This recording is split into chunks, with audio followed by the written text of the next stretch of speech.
Hello everybody, welcome to the Wild Ginger Running YouTube channel, live broadcast and podcast. Today we are talking to prolific fell running book author Steve Chilton about his latest book, The Three Peaks Fell Race. So hi Steve, how are you doing today? Hi, I'm fine, thank you. Good to talk to you. Good. So first we just got to do a quick shout out to our sponsors, Naak Sports Nutrition.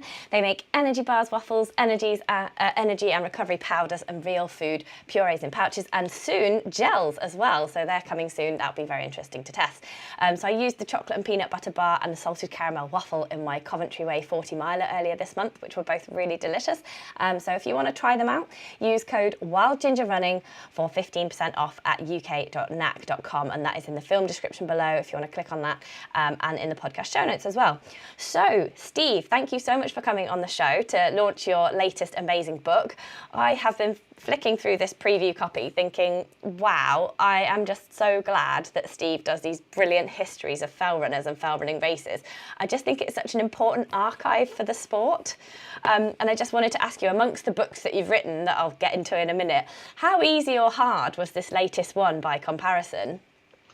Well, it was quite difficult because it was a slightly different pitch, talking of one particular race. So it meant trying to talk to people at all levels, so the elite and also the just want to do it, and also the organisers. So it involved probably more interviews than any of the other books altogether. So as I like that process of interviewing and researching, that wasn't a problem for me, and really enjoyed it. And I got to meet some of the guys that I'd never talked to before, and had some marvellous times. So yeah, it was slightly different, and I hope I've done the event justice.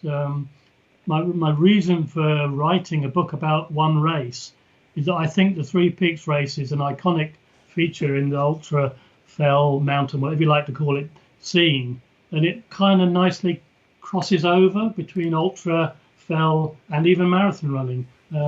So I was interested to hear what people thought and why they were doing it, and that I think has come out well with what I put together.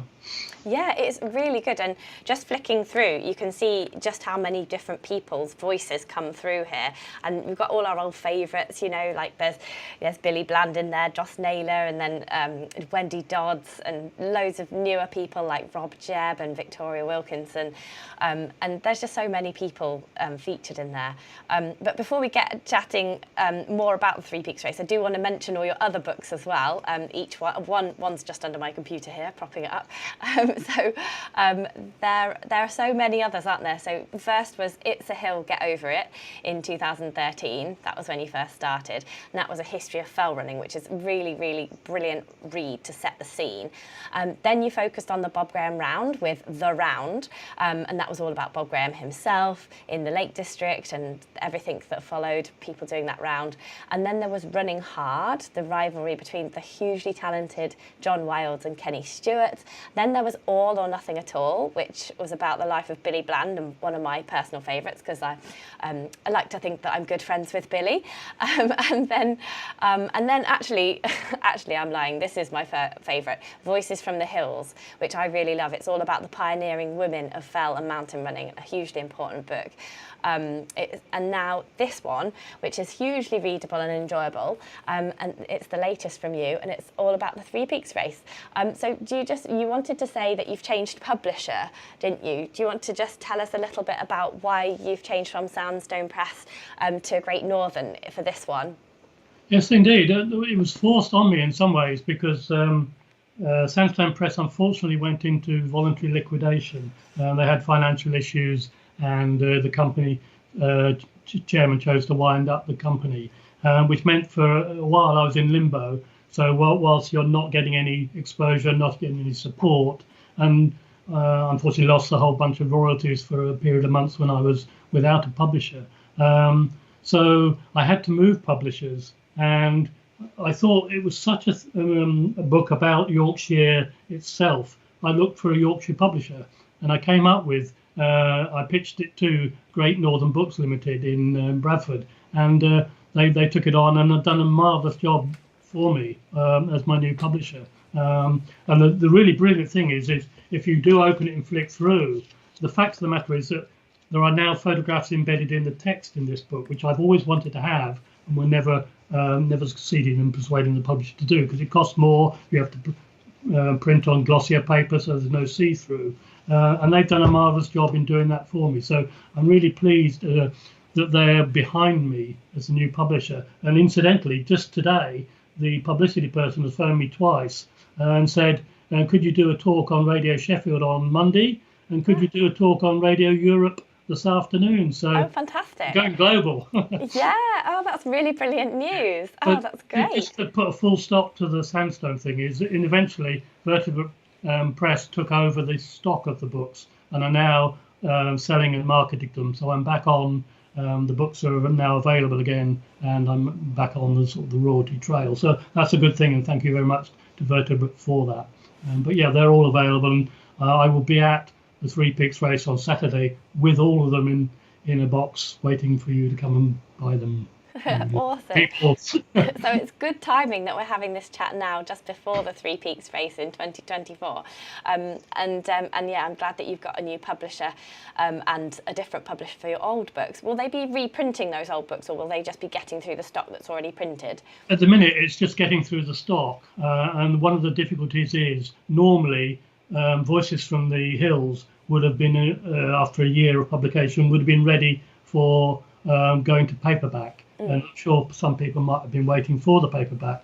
Because there was a whole gap in no selling, it hasn't sold enough of the original hard copies. So that hasn't gone to paperback yet, and I'm hoping that we can sell enough eventually to do that. But no, there's no immediate need or requirement to do any reprinting, but they are still all in print, so to speak. Yeah, brilliant. At one time I had this plan with Sandstone to do a 10-year anniversary of It's the Hill, Get Over It, in the same way that Richard Asquith has just done his 20-year anniversary of Feet in the Clouds, but unfortunately that went by the by. But yes, they are still available. Yes, brilliant. And so so you've usually focused on just the people, like Billy and John Wilde and Kenny Stewart and all the women's voices, but this one just focused on the race.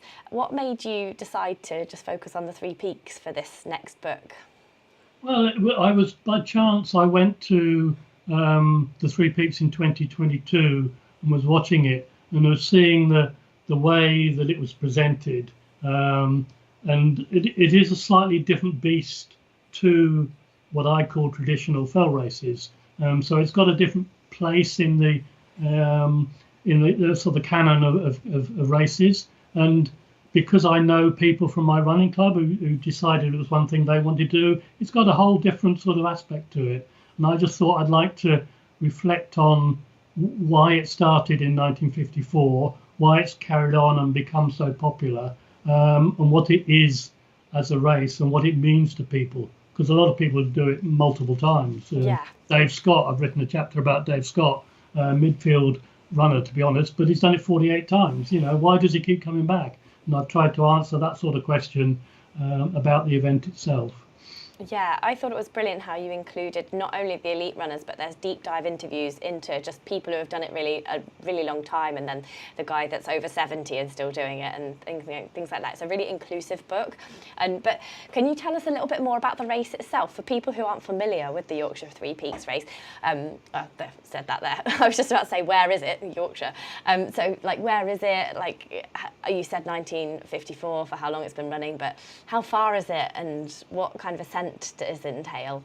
Well, it's almost a marathon in length, and it goes from the moment it starts and finishes in Horton in Ribblesdale in Yorkshire. It goes up Pennygent, and then across to Whernside, and then finally up Ingleborough. So there's three main peaks, and it's some people call it a three fell races with a bit of cross country in between. Yeah. I thought that was a really good way of describing it, actually. Yeah, and other people find the tag of the marathon with mountains a bit uncomfortable with that. But then, in a way, that kind of does describe it. It's also, you have to reach a certain standard to get into it. You have to do qualifying races. Now, that's obviously not the same as the UTMB standard you have to reach, but you have to do some of the preliminary races to get in, and that's another level of commitment to people to make it. And you also on the day have to meet the cut-offs at the various points. So there's a lot of commitment to be made when you go for it, and that's what was interesting. I interviewed my friend Karen Bradley from my running club, who did it as a 50th birthday treat, but worked up to it over a couple of years. And she was going around desperately trying to meet the cut-offs in order to achieve what she'd set herself to do. And that was just an interesting take on, and she said afterwards, I don't expect I'll do it again. I'll go and do something else, but she wanted to do it. She did it, and it was a fantastic day out for her. So yeah, all credit there.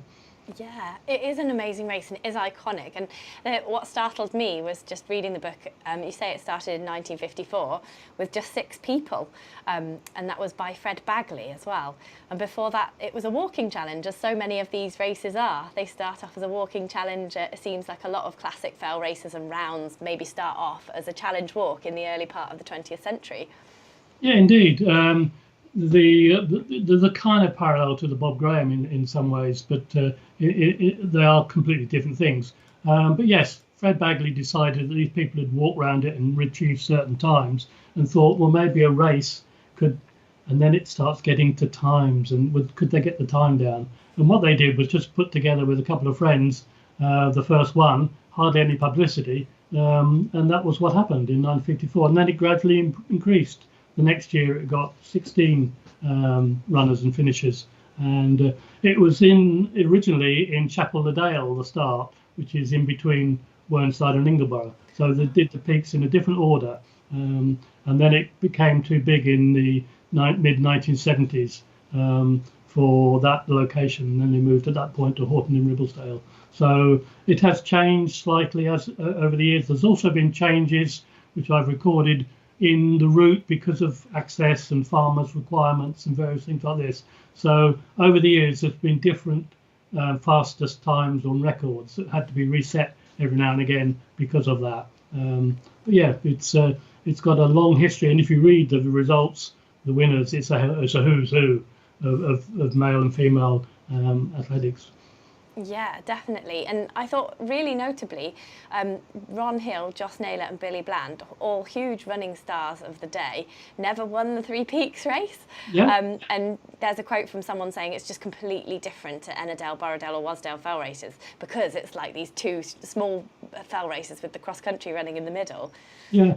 I mean, one of the people I interviewed, I think it might have been Andy Peace, was trying to describe what the skill set was required to do well.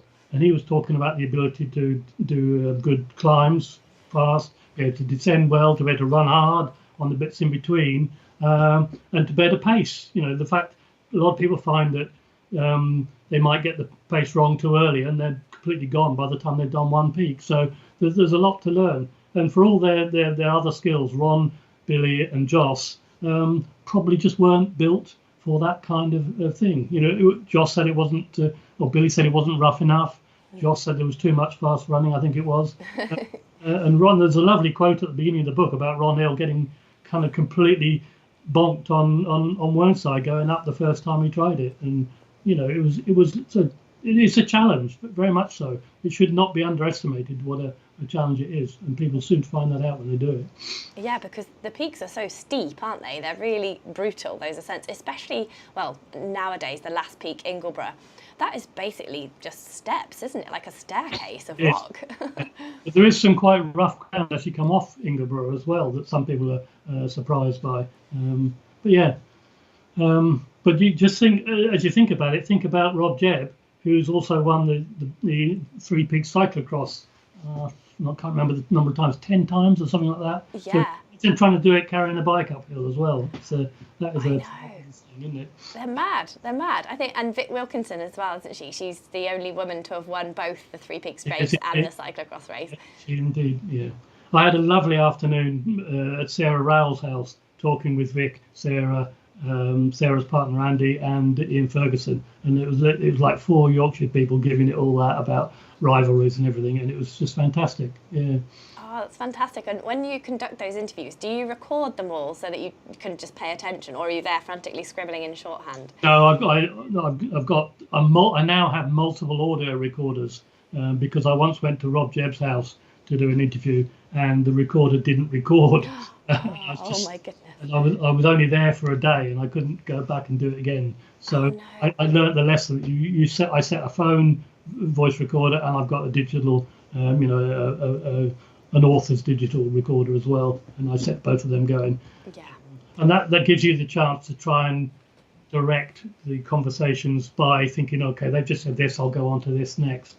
And that was one of the problems in writing Voices from the Hills, is a lot of it was done in lockdown, and I couldn't do face-to-face interviews. So I was doing Zoom or phone or whatever it might be, WhatsApp, and I just didn't find that as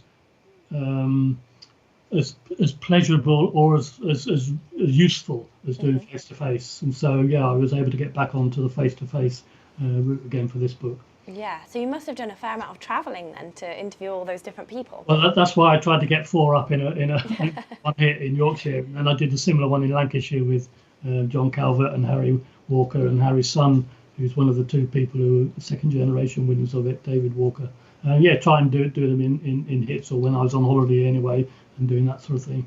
But I mean, the other interesting thing is, having written Voices from the Hills, I was very conscious that the Three Peaks race didn't accept women for the first 25 years. Yeah, that was one of my questions. Madness, till 1979. That's 4 years before I was born. And they're still not accepting women in races. But I thought it was brilliant how you had a whole chapter on that specific thing. And then from then onwards, you obviously included the women. You know, the women's race was equally as exciting and important as the men's. So I thought that was really good coverage. Well, they actually took 2 years after the 3A's laws changed to allow them to do it. So, to be fair, the Three Peaks Race Organisation were a bit tardy even then getting women on board. But now it's fully encompassed, and there's a graph, I think, in the back of the book of the percentage of women partaking, and it's gradually been going up and until it's a decent percentage of people are now female doing it. So that's really good. Yeah, it's really good. It almost has a cult following, doesn't it, the race? Like with Dave Scott doing it 48 times now. And it must have been great talking to him. Like, he gets his own special chapter, which is great. He's a mid-pack runner, as you said just before, and he's run the race the most times out of anyone, 48 times. Did he say much about how the course has changed over the years? Because I got the impression that the course itself, you know, like the terrain, has got easier with maybe better paths, more sort of flagstone paving. And in the past, there may have been a bit more route choice and a bit more like, oh my goodness, where am I going? Well, yeah, he was very interesting to talk to because he had a very good recall of the changes and helped me isolate situations where things had changed. But he and others say sometimes the laying of slabs doesn't actually make it quicker to run on because of the dangers of slipping and things like this. So there isn't necessarily a correlation between those changes in the course and being able to go faster. But in the early days, there was navigation involved, and there wasn't tracks on the ground hardly at all. And so the aspect of navigation has really disappeared from now on. You're not going to. Well, you can. People still get lost in misty days. But, yeah, I'm sure Tom Owens has gone off the wrong side of Penny yeah, Ghent that before, was just recently. Schoolboy error and lost in the race. Yeah, and it was in a place where he shouldn't. To be fair, I don't think there was a marshal who should have been placed in that place at the time to help him. But yeah. Luckily, he's won at a different time, so yeah. He found himself there. Yeah, it just really did strike me in the early days of the men who were running the race. They just seemed to like head off into nowhere with no map or anything, and then just get lost at the top if it was misty, and they were like, oh, I don't know where I'm going now. And it kind of seemed a bit irresponsible of the racers to not make sure that they knew where they were going. And it's surprising that no one sort of got injured at the time, you know.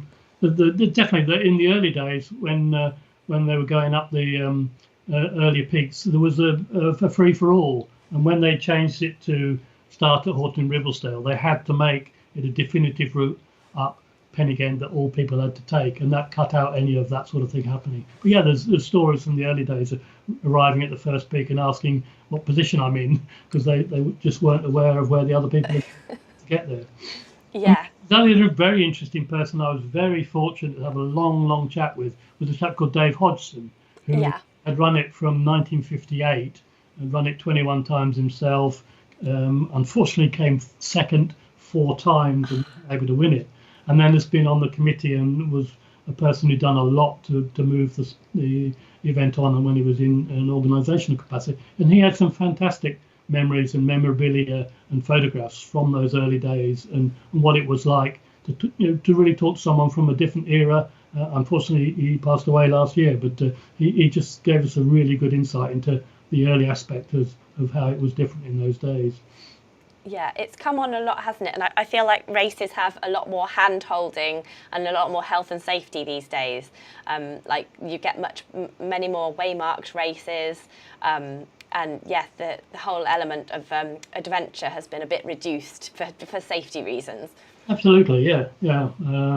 But that's the nature of it. There are races where that isn't necessarily the case, and you've got to be on your toes for navigation in some of the traditional lakes or other races around. Yeah, definitely, yeah. And weather plays a big part in the Three Peaks race, doesn't it? You're often racing not only against the terrain and your previous times on the course and the other runners, but also the weather can make a massive difference, can't it? There's been years where it's just been completely snowed in, hasn't it? And rain and wind and really treacherous conditions.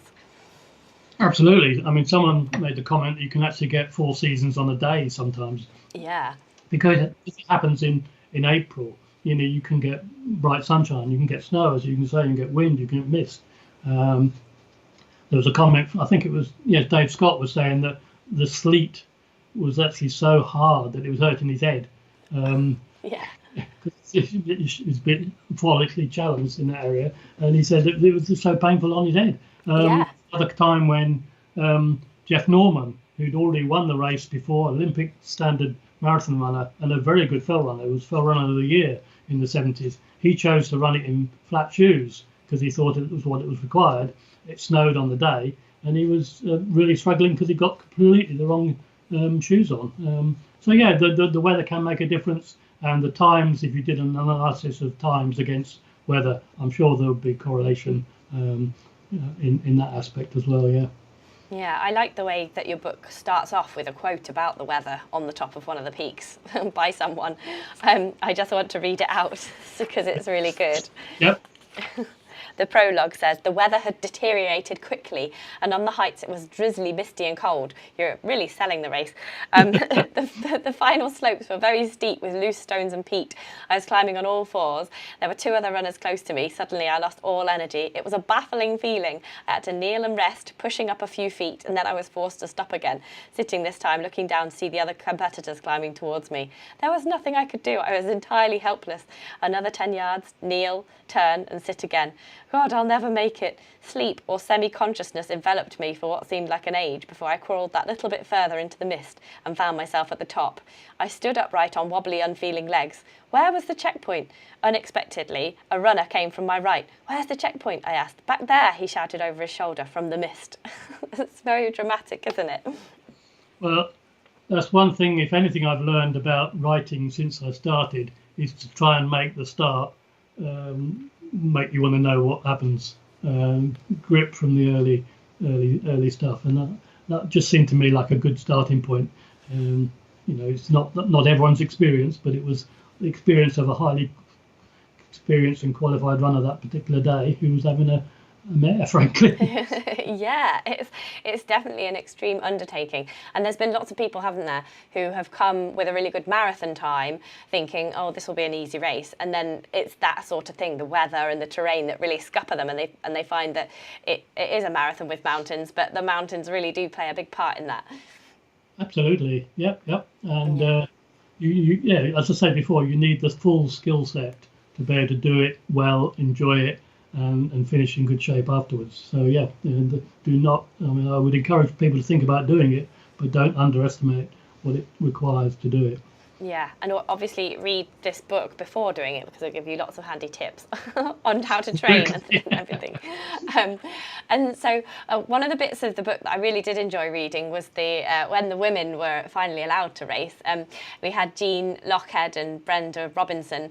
They both jumped on a boulder, what they thought was a boulder, to get through a bog. And in both cases, it was the same year, it turned out to be a dead sheep that they put their foot through. And then Brenda, who was only 5 foot something, got stuck in up to her waist, and all the runners were just running past her, giving her instructions about how to get out. It's so funny. Well, it was a bit harsh because you think, well, someone ought to have stopped, but they all kept saying, "Oh, you're all right. We'll send someone back." Yeah. As soon as we find someone. But yeah, it wasn't the most well-behaved set of runners in my opinion that time. But nowadays, someone would stop, wouldn't they? But in those days, they were all about the race. She came out of it, and I think she still got second place that day. So yeah, or at least fourth or something. She did really well still. But going to throw all the doom and gloom about what can happen to people. There was the other story about Carol Greenwood. Greenwood, getting washed away when on one of the stream crossings on a really. Oh. I didn't read that bit. Tell us more. Yeah, look for it. It crosses a couple of streams that get really high and fast if it's been a wet year. And she was a very slight runner and just got taken about 20-30 metres downstream and had to be pulled out by someone. So, oh gosh. But that's an extreme example of what the weather can be like and what it can do for you. Gosh. I don't think anyone's going to want to run the race this way. And so did she carry on then, that race, or did she get hypothermia? I can't remember if I don't think she won that year, but she has subsequently won the race. And it's none the worse for it. Yeah. And so you've interviewed a lot of people as part of writing the book. Were there any characters that stood out particularly as being really inspirational to you personally as a former foul runner yourself? Well, it wasn't a surprise to me, but I really enjoyed talking to Rob Jebb about it. Yeah. He has an absolutely no-nonsense proto-Yorkshire approach. And he said when he was in form, he would go out and just get to the front and not think about anyone else, and he should let them think about me. And he said, if I'm capable of doing that, I'll win the race, And he tells a lovely story about when his daughter was born and was in hospital, not well, and he didn't really do much training for it. And then he just decided he was getting kind of wound up and depressed. He decided to do the race anyway, and kind of said, "Oh, I ran it for her," and managed to get a win on a time when he felt he probably didn't deserve it on his preparation. But it just shows somehow what the mental aspect of applying yourself to any challenge can be. I mean, you see that. Look at Jasmine and finishing the Barclays. It's a strong mental thing, and he was someone who had that in spades. There are other people that didn't surprise me. I'd interviewed Sarah Rowell before. Oh yeah, she is a stalwart. Her self-critical analysis, and she had this concept of not caring whether she beat all the women or what time she did. It was how she was relative to the men, and she had a percentage formula on the women's time against the men's time, and that was how she judged herself. And that was an interesting aspect of it. And she was quite hard on herself when things didn't go well, but was prepared to analyse and talk about it, which is fantastic, really, to feel that that's something that can be shared. Yeah, that's a really interesting way of describing your place in the race, to do it as a percentage of the men's time, because of course the conditions on the race change every year with the weather and who's running the course and everything like that. So I think that is a really interesting way of kind of deciding how well you did.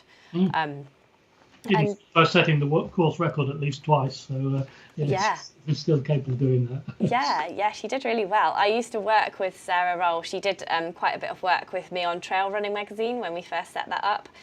She was really instrumental in giving really good information about like the World Mountain Running Championships and everything from the sort of competitive end.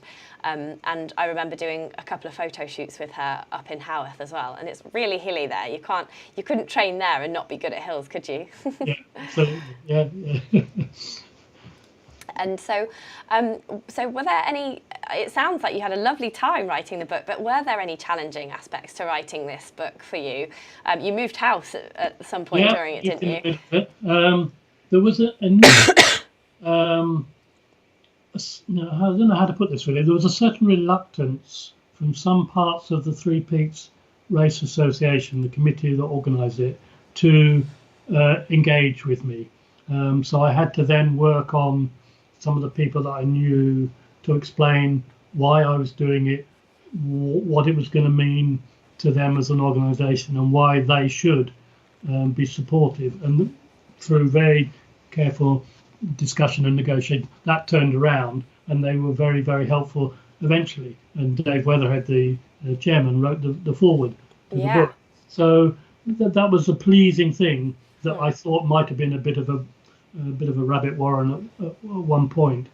So that was something of an issue. Yeah, you can't really write that book without the support of the race organisation, can you?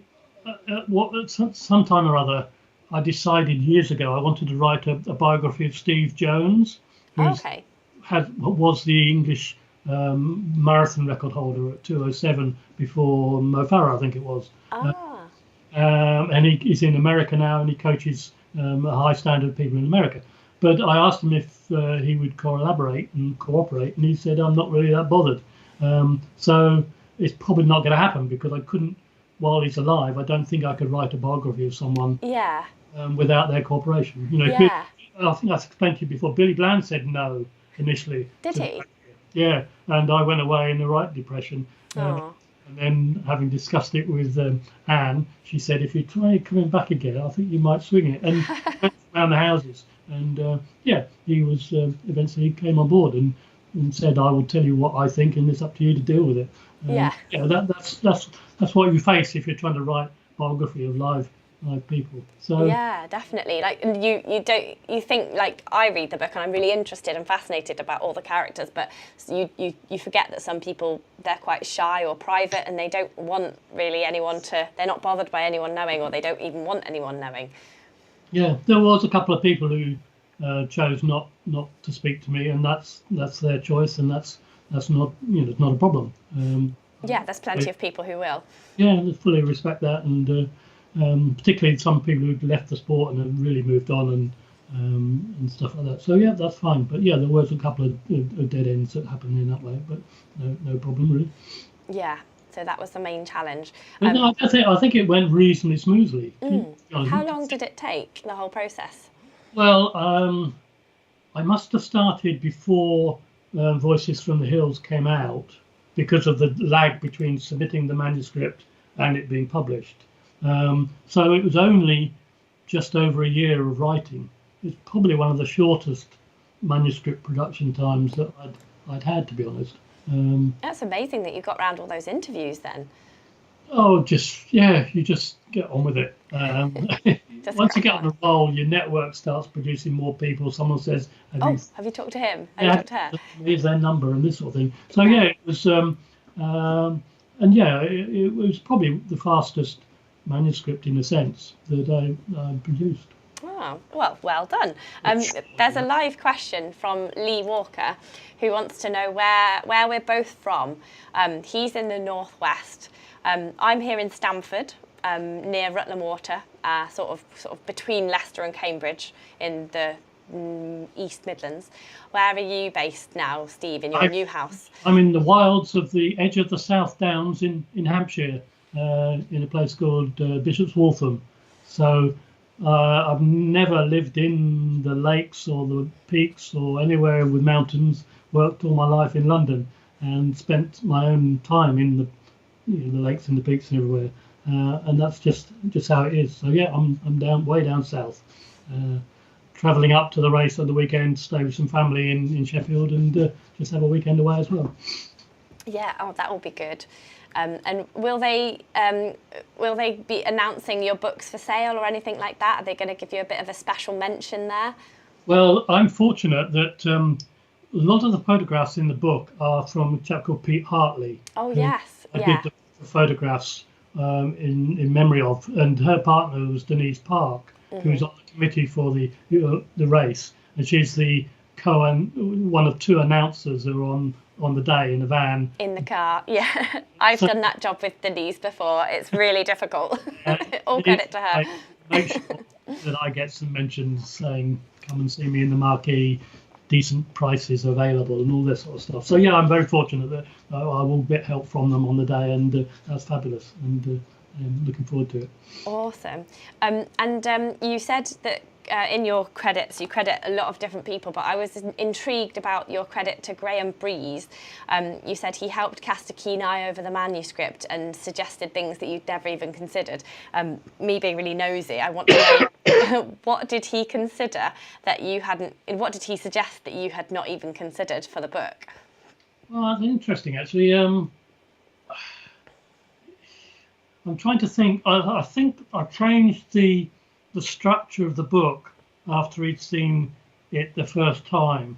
I was thinking of not doing it chronologically, and I was thinking of doing it thematically. And we discussed it, and I'm pretty certain the end of that discussion resolved it back into a chronological approach with some. But then I decided I want to insert chapters of people and talk about them as individuals. Like deep dive interviews throughout. Yeah, so sometimes people's story comes just in the dialogue, and if they're in multiple years of attendance, it'll appear several times throughout the book. And sometimes it's brought together, and it depended on the depth of the interviews and the depth of the information and how many years it passed through. So that was probably the main thing. And he very much persuaded me to chase getting the organisation of the race on board and not feel thwarted by my early attempts. And that was very, very beneficial advice, because it opened the doors to the archive and some photos and some different people that I could speak to. So yeah, he was very helpful in that aspect. And he's a very erudite and well-read person, so he was able to give me some useful advice on style, and he was actually my critical friend for the manuscript, and he's friend enough to know that if he says you don't start sentences with "and," you don't start sentences with "and." You know, I've got some faults that I know I can't eradicate, so he was very helpful at trying to tighten up the writing and tried to encourage me to cover people, place, and events. To try and spread it, because Voices from Hills is very much voices of the people, and this was an attempt to describe the scenery and the place and the events over the years. Yeah, and so he's a very helpful person in that aspect. Yeah, and I really agree with you both on the order that you set it out in, because it's really easy to digest the fact that you go through from the start of the race, so chronological order, and you've got things in like key people's names in bold. That really helps as well. It's almost as if like I want to click on that and find out more. So you do it in date order, and there's loads of photos throughout, which is just brilliant, because it's just nice to break it up, isn't it, with photos. But then the chronological order gets disturbed every sort of few chapters by a deep dive into something like a rivalry or a specific person or a certain kind of theme that happens. So I thought it was put together really well. I feel like every book you write gets better and better, and it's just really great that you have chronicalized all of these amazing fowl running races and all these amazing people. And I wondered, after writing the book, what do you personally feel like you like best about the Three Peaks race? Interesting. What do I like best about it? I think I like the fact that within reason anyone can do it. Anyone with a certain level of commitment and fitness.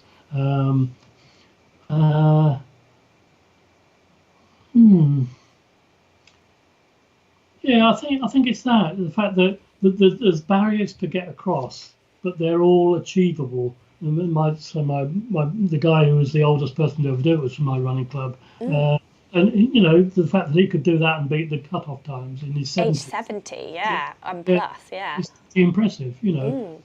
And so he became quite an icon in our running club for having that level of achievement. You know, he won the Dave Scott Oldest Person Award for doing that. So yeah, it's that aspect, I think, and I think as well it's the fact that it does bring together the different types of runners, and it challenges a marathon runner and it challenges a fell runner, and it's not just a trot out for an ultra runner. You know, you've got to better run pretty fast and hard to go around it. So yeah, it's those aspects I think that I find most fascinating about it, really.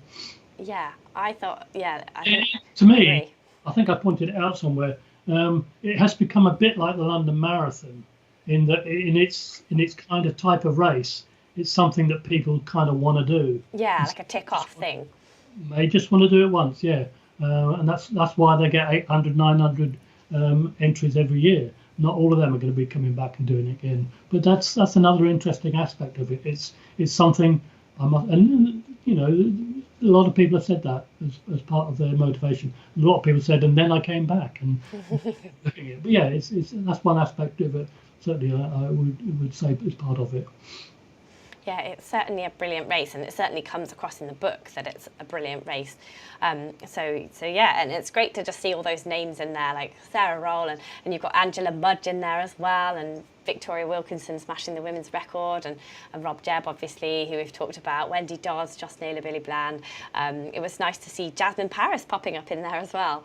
And that just makes me wonder, what book are you going to write next? Are you happy to continue writing books? Are you thinking, no, I'll have a little rest now? Or is there many books still to be written on your bucket list? I'm on a holiday at the moment. I'm in between books. I haven't actually got anything planned. So no, I don't know whether I've stopped or not.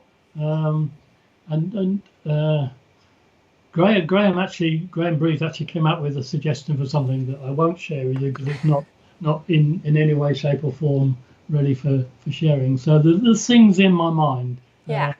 You probably need a bit of a rest, don't you, after each book comes out to sort of regroup I've got to get through the selling of this book, you know, the marketing of this book. Yes.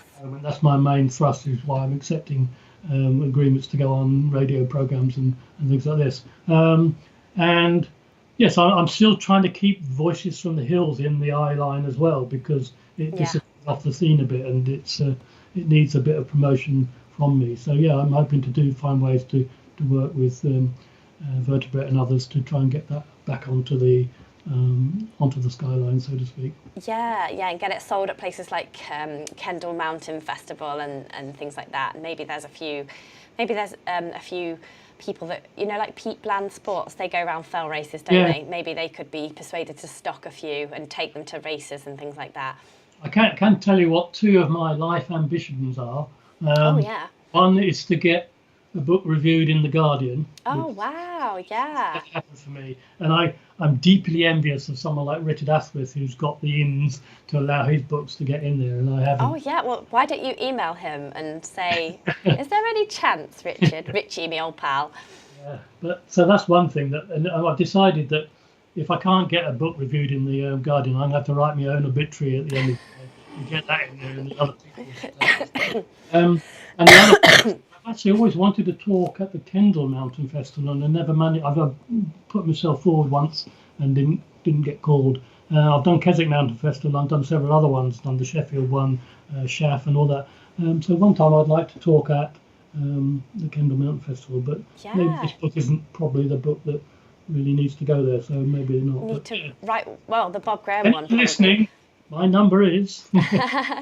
You probably want to go with the Bob Graham one or the Billy Bland one or something, like someone Lake Districty. But yeah, I reckon try again. Like try again. It might not have been the right time, or they might have already filled the slots, or it might have been too early, or just keep trying. You could also go to the National Running Show.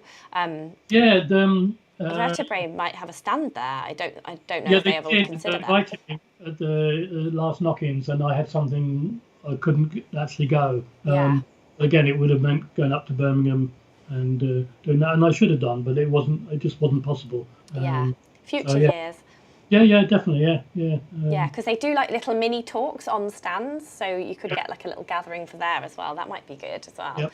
Yeah, Yeah. and I know what book I want you to write next. I know she will write her own, I'm sure, at some point. But I want you to write about Jasmine Paris. Yeah, I'm sure she will write herself. I think she'll write her own book. Yeah, I have asked her about that in the past, and she said that she doesn't feel like she's done all the things she wants to do before she wants to put it in a book. But if you read any of her blogs, she writes brilliantly. Yeah, so if she was a person that wasn't going to write a book, I would definitely say you should do it. Maybe you could do one about Wendy Dodds. Well, yeah, I could do it. Nikki Spinx was the first Oh, person yes. that should write herself a book Oh, on yes, definitely. farming and cancer issues. But I've discussed it with her very briefly, and she's said, "Well, it's been in my mind, not happened." What I don't want to do really is get into being a ghostwriter for someone else. Yeah. That's something that I would be engaged and challenged enough by. So yeah, I'm not interested in writing someone else's book unless I write the biography. Yeah, like the Billy one. Yeah. But yeah, Jasmine, I think should definitely write her own at some point later in the time. So yeah. Yeah, definitely. That's the point, though. More running books for everyone. But the same thing is, any two-bit footballer gets a book about them. Any decent cyclist gets a book about them, and we don't treat athletes, even mainstream athletics, isn't as good at recognising done good stuff. Yeah, it's weird, isn't it? Yeah, there's plenty of work still out there for you, should you want it. There's plenty of races to write about, and plenty of things. But it is wonderful that you've written so many books so far. If anybody wants any information about fell running, you're the person to go to and the books to read, especially women's fell running as well. I'll have to do some plugs for you on that book to get it over the line for your paperback version. Yep, please do. And you just give a shout out to places to get the Three Peaks book? Yes, that's the next question I was going to ask you. How do people get hands on the Three book? Peaks on Saturday, so if anyone's actually at the race, spectating or running, do come and find me in the marquee, and we'll see if we can find you a good price for the book. At the moment, there's been a real issue about getting the copies of the book to me. So they were printed in India, and then the ship had issues with the Suez Canal and was delayed for ages. And at one point, Great Northern had to actually ask for a reprint of 200 copies, which they air freighted to England in order to have got some books for Saturday. There's been a difficulty with availability of books. So Amazon actually took it off because they actually hadn't got any of the books on the day that it came out. Okay. But in one way, going direct to the publisher is probably the best way at the moment. Okay. So just find the webpage for Great Northern Books Limited, and I think I've got a link on the front page of their website, and they do it for, I think it's postage free as well. Oh, brilliant. So that would be the place to go to get it at the minute. I'm hoping that Sam Reed's and Fred's in Ambleside and other places, Westwards in Sedbergh and various other places, will be taking the books on for sale in them. But I will obviously let people know on social media as and when that happens. Yes. So yeah, try to buy from your local independent bookshop if you can. But basically, you can order, any decent bookshop will order you the book. Oh, okay. Yeah, so that's a good one for if you want to support your local independent bookshop. And how can people follow you? What are your tags on all the social medias? Right, I'm on X, as it's unfortunately now called. I call it Twitter, Yeah. just out of obstinacy. It's my name spelt wrong. STEEV numeral 8, Steve 8 on there. I'm Steve Chilton on Facebook. I'm Steve Chilton 52 on Instagram, and I've got a blog at itsahill.wordpress.com. And I've got information about all the books, and I blog about things on there. So any of those are all available. Okay, I'm just writing down the WordPress one. so that I can put it in the link in the film description below and the podcast show notes. Yep. Well, that has been fantastic, Steve. I will just do the shout out to the sponsors before we say our final goodbye to you. Thank you so much to Naak Sports Nutrition for sponsoring the live broadcast and podcast so that we could have this lovely chat with Steve here. And I'm looking forward to testing out the new energy gels on my next ultra, which is Race to the King in June. I wish it was the 3 Peaks. That's great. I have done the 3 Peaks before, but not the race, but I've done it as a run, and I think it took me like 6 hours or something like that. So it's a really tough race. It's a really tough route. So if you want to try some Naak Sports Nutrition, you can use code WildGingerRunning, all in capitals, for 15% off at uk.naak.com, and all that information is in the film description below and the podcast show notes as well. So thank you so much, Steve. It has been brilliant chatting with you, and I am really looking forward to finishing off your current book, The 3 Peaks Race, promoting your Voices from the Hills book about women's fell running, and I'm intrigued to know what you'll write next.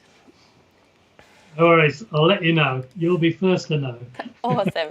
Thank you, Steve, and bye, everybody.